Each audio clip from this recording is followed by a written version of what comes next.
All right, so imagine this.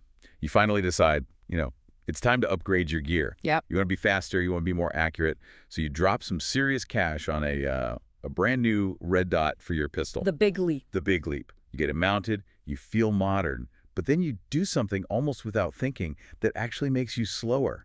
And less precise. It's the classic co-witness trap. The co-witness trap. It's maybe the most common hurdle we see when shooters go to optics. You buy the tech to speed things up, and then you fall back on a habit that literally clogs your view. And that is exactly what we are unpacking today. We're doing a deep dive into co-witnessing on pistols, and specifically why this whole dot plus irons thing, it just causes misses. And we've got the sources to back it up. We're pulling from technical analyses from Valortech, which has just a ton of training data. Okay. We've got white papers from Sage Dynamics, Aaron Cowan's work, he's a huge authority here, and even vision studies from KR Training and the Texas A&M Huffington Institute. So we have the data. But I have to play devil's advocate for a second. When I hear co-witness, I don't hear trap.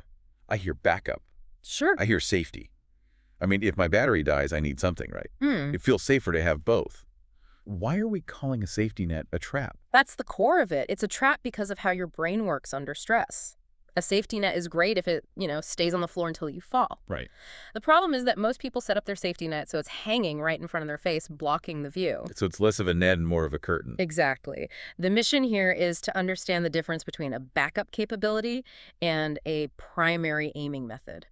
Because a lot of people are treating their spare tire like it's the steering wheel. I like that. Okay, so let's start at square one. Yeah. What is co-witness, really? Because I think the marketing gets a little fuzzy. Right. So the technical definition is actually, well, it's pretty boring. Okay. Co-witnessing just means the iron sights remain visible through the optic window. That's it. That's all it means. That's it. It means if your dot dies, you can still look through that piece of glass and use your irons. It's redundancy. So it really is just a spare tire. My logic holds up there. It is. The misconception, and this is what the sources all point out, is that people think co-witness means you have to line up the dot with the irons on every shot. Yeah, that lollipop sight picture. Dot sitting right on top of the front sight post. A lollipop. And that double checking is what kills your speed. But there's a key distinction we have to make, and that's pistol versus rifle. Why? I mean, a red dot is a red dot, isn't it? It's about real estate. On a rifle, you have a cheek weld. The optic's right there. The window is huge relative to your view. On a pistol, the gun is at arm's length. That window is tiny. So every millimeter of glass is its prime real estate. Extremely. Which brings us to the hardware issue. Suppressor height sights. Oh, yeah, the really tall ones. I have to admit, they look cool. You see them on a tricked-out gun, and it just looks, professional. It looks operator, right? But unless you actually have a suppressor on the gun, you're prioritizing an aesthetic over function. The sources said they materially reduce usable window space. Which is the polite way of saying they block your view. You pay hundreds of dollars for a clear piece of glass, then you install a big black wall in the bottom third of it. You're creating your own obstruction. You're basically boarding up your own window. Exactly. And that leads us right into the science of why this messes with your brain. It's not just a blocked window, it's about focus. Section 2, the science of vision. And this is where it gets interesting. Target focus versus iron focus. This is the single most important concept. You physically cannot focus clearly on your front sight and the target at the same time. It is optically impossible. Hold on. Optically impossible. I feel like I can see both. I see the target. I see my gun. You feel like it, but your eye is actually flickering back and forth so fast you don't notice. Try this. Hold your thumb up at arm's length. Now, focus on the details of your thumb, like the wrinkles in your knuckle. What does the wall behind your thumb look like? It's blurry. Actually, it's kind of double. Right. Now snap your focus to a spot on the wall. What happens to your thumb? Now, my thumb is the blurry double thing, ghost thumbs. That's the limitation. Iron sights force you to focus on the thumb, the front sight. That means the threat is blurry. A red dot is designed to let you focus on the wall, the target.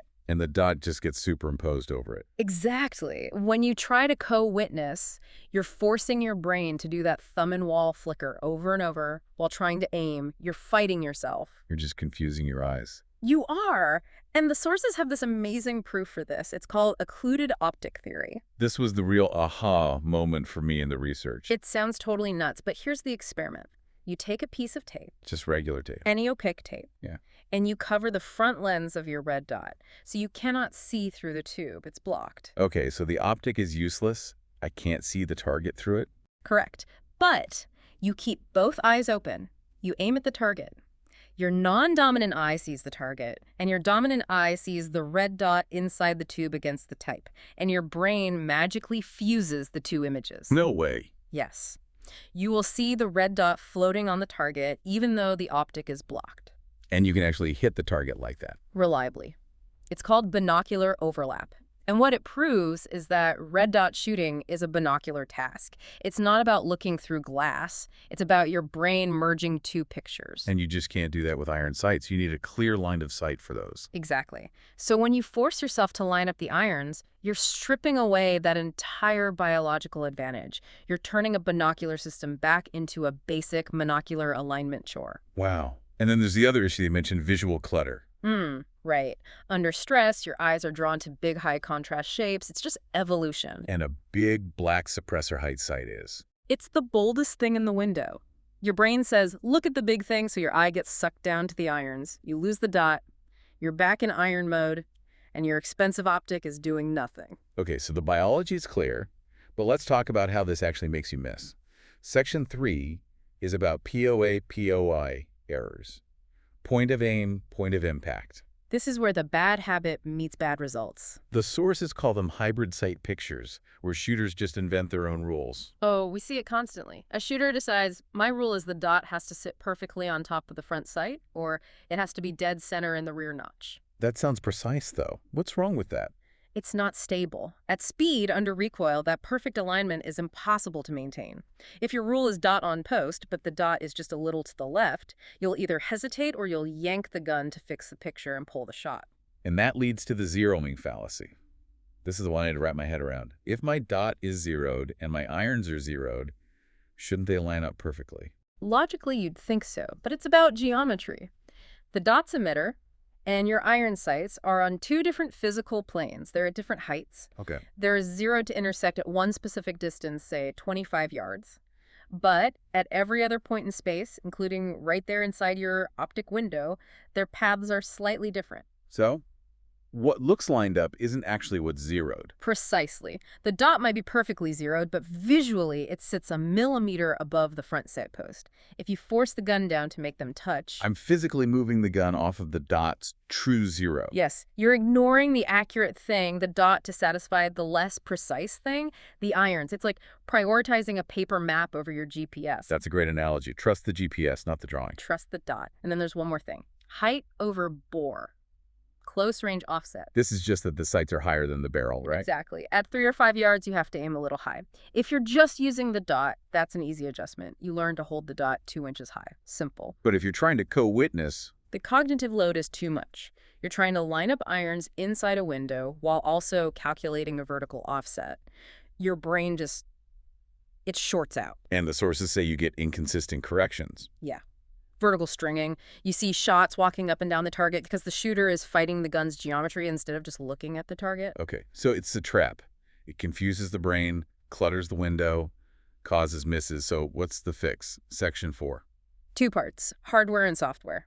Your gear and your brain. All right, hardware first. Do I just take my iron sights off? The consensus is no. You need a backup. Electronics can and do fail, but you have to configure them correctly. Oh, what's the rule? Rule 1.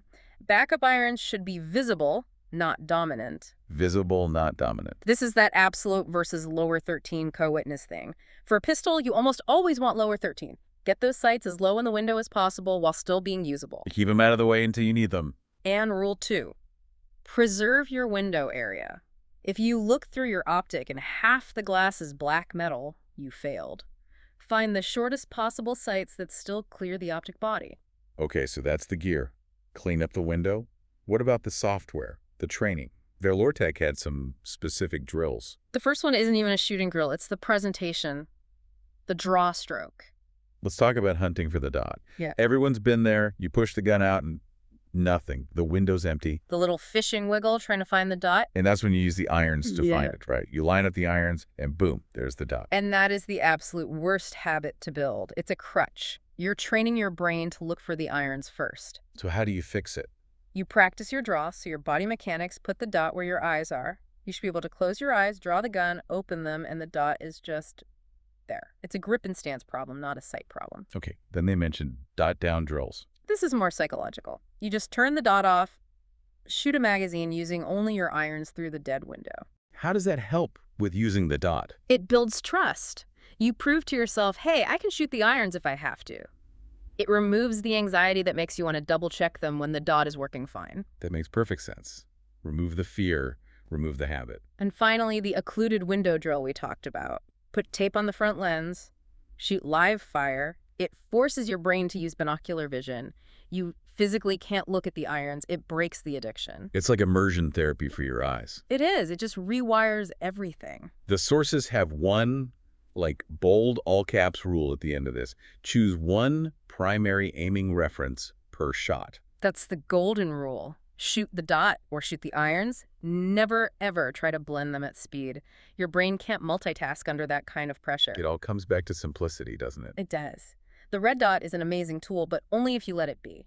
If you clutter up with old habits, you just end up with a heavier, more expensive gun. You shoot worse. So let's recap. Co-witness is a spare tire, not a steering wheel. Right. A backup only. Trying to use both at once confuses your brain's focus, it clutters your expensive window, and it leads to mechanical errors in aiming. And the fix is to get your hardware out of the ground, way lower those irons, and train your brain to trust the dot. At the end of the day, it's about trust. If you're constantly checking your dot against your irons, you don't trust your gear. And if you don't trust it, why is it on your carry gun? That's the question. Which brings me to our final thought for you, the listener. Here's your challenge, and it might sting a little if you just pay to have those cool-looking tall sights installed. Sunk cost fallacy is a powerful thing. It is. But I want you to go clear your weapon, double-check it's empty, and then just aim it at a safe wall. And be honest with yourself. How much of that expensive glass is blocked by a chunk of black metal? And if the answer is a lot, you have a choice to make. Are you setting your gear up for that 1 in a million chance the battery dies? Or for the every single time reality that you need to see your target clearly? Check your zeros, clear your windows, and we'll see you on the next deep dive. Stay safe.